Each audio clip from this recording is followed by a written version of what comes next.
নমস্কার, দ্য বাংলা রিপোর্টে সকলকে স্বাগত জানাচ্ছি। ভারত পাক সংঘাত হলে কি সৌদি নাক গলাবে? পাকিস্তানের মন্ত্রীর বিস্ফোরক দাবি, তাহলে কি জড়িয়ে পড়বে সৌদি আরব?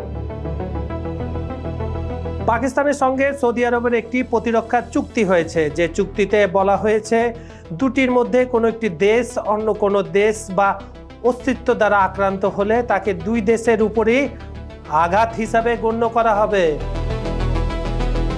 চুক্তির একটি পোশাকি নামও দেওয়া হয়েছে কৌশলগত এবং পারস্পরিক প্রতিরক্ষা চুক্তি। প্রশ্ন হলো, ভারতের সঙ্গে পাকিস্তানের সংঘাত বাঁধলে কি ভারতের বন্ধু সৌদি আরব দিল্লির বিরুদ্ধে গিয়ে আঘাত হানবে?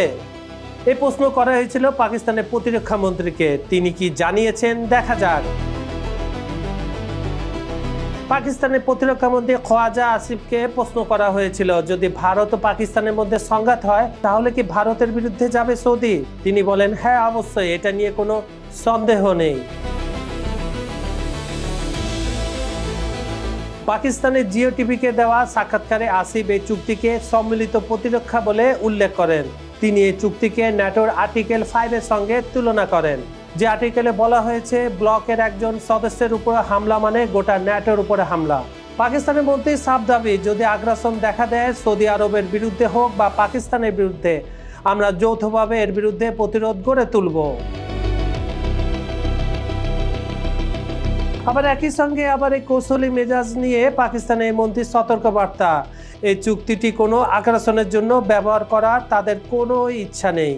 তারপরে হুঁশিয়ারের সুর পাকিস্তানি প্রতিরক্ষা মন্ত্রীর কণ্ঠে, কিন্তু যদি পক্ষগুলোকে হুমকি দেওয়া হয় তাহলে স্পষ্টত এই ব্যবস্থা কার্যকর হবে। মধ্যপ্রাচ্যে বহিরাগতদের আগ্রাসনের প্রেক্ষাপটে সৌদি ও পাকিস্তানের এই প্রতিরক্ষা চুক্তি বেশ তাৎপর্যপূর্ণ মনে করছেন বিশেষজ্ঞরা। এই সময় চুক্তি নিয়ে পাকিস্তানের প্রতিরক্ষা মন্ত্রী বলেন যে পাকিস্তানের পারমাণবিক অস্ত্র সৌদি আরবে ব্যবহারের জন্য উপলব্ধ। পাক মন্ত্রী বলছেন, এই চুক্তির অধীনে তাদের সক্ষমতা অবশ্যই উপলব্ধি থাকবে।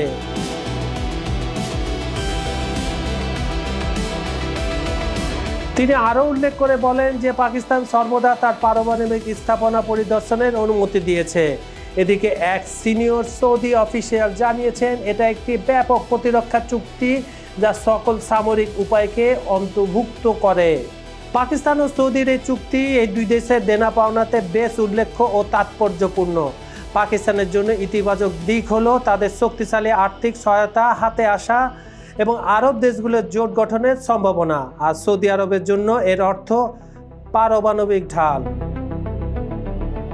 কি বুঝলেন? ডাল মে কুচ কালা হায়, পাকিস্তানের চালাকি ধরে ফেলেছে ভারত। এখন মোদিজির চালে পাকিস্তানকে পরাস্ত করার পালা। অডম মুখার্জি, দ্য বাংলা রিপোর্ট।